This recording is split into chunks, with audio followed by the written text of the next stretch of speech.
या आहेत चकोल्या किंवा ह्याला डाळफळं वरणफळं म्हणतात. गुजरातीत त्याला डाळ ढोकळी म्हणतात.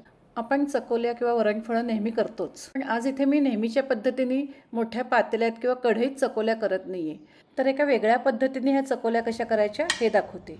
तुम्ही ह्या पद्धतीने चकोल्या केल्यात तर वेळ कमी लागतोच, पण त्या शिजतात पण खूप छान आणि सारखं सारखं बघायलासुद्धा लागत नाही. नमस्कार, श्रेयाज रेसिपीमध्ये आपलं सगळ्यांचं खूप खूप स्वागत आहे. तुम्हाला माझे व्हिडिओ आवडत असतील तर माझ्या व्हिडिओला लाईक करा, जास्तीत जास्त शेअर करा, तसेच माझ्या चॅनलला सबस्क्राईब करा, बेल आयकॉन प्रेस करायला विसरू नका. चला तर मग आता अशा आंबट गोड टेस्टी चकोल्या करूया. त्याच्याकरता इथे पहिल्यांदा आपल्याला फळांकरता कणिक भिजवून घ्यायची किंवा गव्हाचं पीठ भिजवून घ्यायचं आहे. एका पातल्यात 2 वाट्या गव्हाचं पीठ घेते. या फळांना सुद्धा चांगली चव आली पाहिजे, त्याच्याकरता ह्याच्यामध्ये आपल्याला तिखट मीठ ओवा घालायचा आहे. तर मी ह्याच्यात अर्धा चमचा ओवा घालते. ह्याच्यात आता 1 चमचा धना पावडर आणि अर्धा चमचा जिरा पावडर घालते. चवीनुसार मीठ घालायचं आहे. मिठाची चव व्यवस्थित आली पाहिजे. थोडी हळद, थोडं लाल तिखट, अगदी थोडं थोडंच घालायचं. 1 चिमूट हिंग, अगदी थोडासा. 2 चमचे तेल गरम केलेलं आहे, कडकडीत गरम करायचं, ते घालते ह्याच्यावर. मी अगदी थोडासा गूळ घालायचा आहे. हा ऑप्शनल आहे, घातलात तरी चालेल, नाही घातलात तरी चालेल, पण गुळामुळे ह्या फळांना एक छान टेस्ट येते. अगदी थोडासा घालायचा. मी 1 लहान चमचे जिरं घालते. आता हे सगळं मिक्स करून घेऊया. ह्याच्यामध्ये जे तेल घातलं आहे ते तेल ह्या पिठाला व्यवस्थित लागलं गेलं पाहिजे. आता थोडं थोडं पाणी मिक्स करून कालवून घेते. जसं पुऱ्यानं आपण भिजवतो ना तसं भिजवून घ्यायचं आहे. हे बघा, छान घट्ट पीठ कालवून घेतलेलं आहे. असं घट्ट पाहिजे. आता हे अर्धा तास झाकून बाजूला राहू दे, तोपर्यंत आमटीची तयारी करूया. इथे आमटी करता पाऊण वाटी तुरीची डाळ शिजवून घेतलेली आहे. ते तर छान एकजीव करून घेऊया. थोडीशी हळद, तेल आणि थोडासा हिंग असं घालून ही डाळ शिजवून घेतलेली आहे. डाळ चांगली शिजली गेली पाहिजे. डाळ चांगली शिजली असल्यामुळे अगदी व्यवस्थित झालेली आहे, एकजीव झालेली आहे. हे बघा, अगदी थोडी चिंच घेतलेली आहे. सुपारी एवढी म्हटलं तर हरकत नाही. त्यात थोडंसं पाणी मिक्स करते. चिंच जरा भिजवून घेते. तुम्हाला इथे आज मी झटपट चकोल्या कशा करायच्या हे दाखवते. त्याच्यामुळे इथे आपण मोठ्या कढईत किंवा पातेल्यामध्ये ह्या चकोल्या करत नाही आहोत. आज इथे आपण प्रेशर कुकरमध्ये चकोल्या करतोय. मी बघा, आपण पातेल्यामध्ये किंवा कढईमध्ये जेव्हा ह्या चकोल्या शिजवतो किंवा ही फळं शिजवतो तेव्हा ती चांगली शिजत नाहीत. जर ती कच्ची राहिली तर पोटाला त्रास होतो आणि चवीला पण चांगली लागत नाहीत. कुकरमध्ये अगदी छान शिजतात. चकोल्या तयार करायला वेळसुद्धा खूप लागतो. तुम्ही ह्या पद्धतीने चकोल्या केल्यात किंवा वरणफळं केलीत तर अक्षरशः 10 मिनिटात आपली ही तयार होतात. तेव्हा आता पहिल्यांदा कुकरमध्ये आमटी करूया. इथे घेताना नेहमी मोठा कुकर घ्यायचा, प्रेशर पॅन घेऊ नका. तसंच स्टीलचा कुकर घ्यायचा. कुकरमध्ये 3 चमचे तेल घेतलेलं आहे. थोडी मोहरी घालते. तेल तापलेलं आहे चांगलं. थोडीशी मेथी घालायची, छान चव येते. जिरं, थोडंसं हिंग. डाळीत हळद घातलीच आहे त्यामुळे थोडीच हळद घालायची. थोडा ओवा घालायचा, छान लागतो. थोडा कढीपत्ता. आता ही डाळ घालते. ही छान घोटून घेतलीच आहे. पुन्हा एकदा ह्या फोडणीमध्ये घोटून घ्यायची. इथे गरम पाणी घालायचं. ज्याच्यात डाळ शिजवली होती त्याच्यातच मी घेतलेलं आहे. ही आमटी करताना खूप पातळ करायची. ह्याच्यात आपण फळं जेव्हा सोडतो ते शिजल्यानंतर ही आमटी घट्ट होते. मी डाळीत आत्ता 2 भांडी पाणी मिक्स केलं आहे. लागलं तर अजून घालीन. आता चिंचेचा कोळ घालते. गूळ घालते. जेवढा चिंचेचा कोळ होता त्याच्या दुप्पट गूळ घालायचा.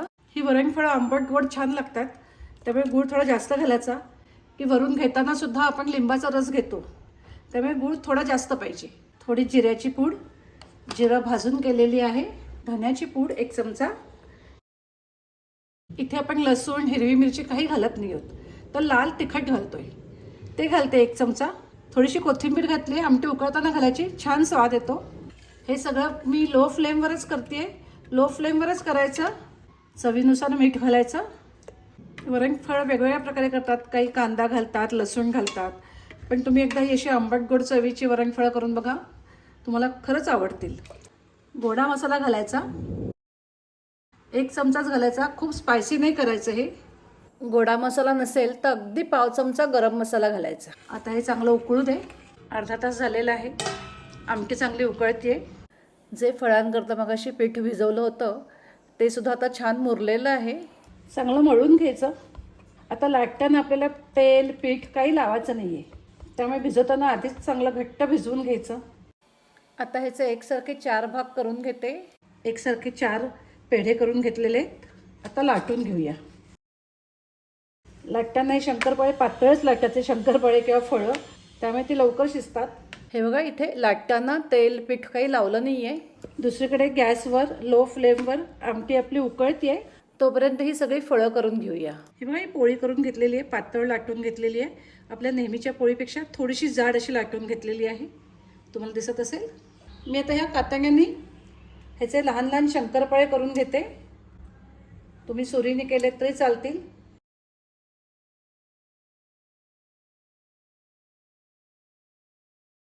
शंकरपाळ्याचा शेप द्या किंवा चौकोनी केले तरी चालतील. मी स्क्वेअरच करते. आता हे सगळं एका प्लेटमध्ये काढते. आता अशी सगळी मी फळं करून घेते. हे बघा, अशी सगळी फळं तयार करून घेतलेली आहेत. एवढी पातळ लाटता येतील तेवढी लाटून घ्या. ही बघा किती पातळ केली आहेत. हे बघा, सगळे शंकरपाळे मोकळे करून घेतलेले आहेत. आता आपल्याला आमटीत घालायचे आहेत. हे बघा, ही आपली आमटी आता छान उकळलेली आहे. ह्याच्यात मी अजून अर्धा भांडं गरम पाणी घालते. 4.5 भांडी गरम पाणी मी ह्याच्यात मिक्स केलेलं आहे. आता ह्याच्यात हळूहळू करत सगळी फळं घालूया. अशी वेगवेगळी सेपरेट घाला, एका जागी घालू नका, नाही तर त्याचा गोळा तयार होतो. मोकळी राहिली पाहिजेत ती. हे बघा, सगळी फळं किंवा शंकरपाळे घातलेले आहेत आमटीमध्ये. गॅसची फ्लेम लोच आहे. आता लो फ्लेमवर याला एक जरा उकळी येऊ दे. आमटी उकळायला लागलेली आहे. तर घेताना कुकर मोठा घ्या, त्यामुळे आमटी बाहेर यायची नाही शिट्ट्या झाल्यावर. हे बघा, मी झाकण लावलेलं आहे. आता कुकरच्या 4 शिट्ट्या करून घेते. हे बघा, कुकरच्या 4 शिट्ट्या झालेल्या आहेत. जराही आमटी बाहेर आलेली नाही आहे, त्यामुळे करताना नेहमी अशा मोठ्या कुकरमध्येच करायच्या. हे बघा, स्वच्छ झाकण आहे आपलं. बोलता बोलता 1 शिट्टी म्हणजे जास्तच झालेली आहे. 5 शिट्ट्या केलेल्या आहेत मी. आता गॅस बंद करते. आता कुकर गार होऊ दे. कुकरचं प्रेशर निघेपर्यंत अजिबात कुकर उघडायचा नाही. बघा, प्रेशर निघालेलं आहे. कुकर उघडूया. तर अशी झटपट सोप्या पद्धतीने आपली वरणफळं किंवा चकोल्या तयार झालेल्या आहेत. हे बघा, छान शिजलेली आहेत. अजून गरम आहेत, अशी पण छान शिजलीत. हे बघा, ही जी फळं असतात ही अशी ग्लॉसी होतात चांगली शिजली की, तशी ग्लॉसी झालेली आहेत. तुम्हाला जर ह्याच्यापेक्षा पातळ हवं असेल, आमटी जास्त हवी असेल, तर तुम्ही थोडी आमटी जास्त करा. वरणफळं खायला घेताना किंवा सर्व करताना त्याच्यावर लिंबाचा रस, साजूक तूप, कोथिंबीर आणि खोबरं असं घालून सर्व करायचं. अतिशय चविष्ट लागतात. तर अशी आपली वरणफळं किंवा चकोल्या तयार झालेल्या आहेत.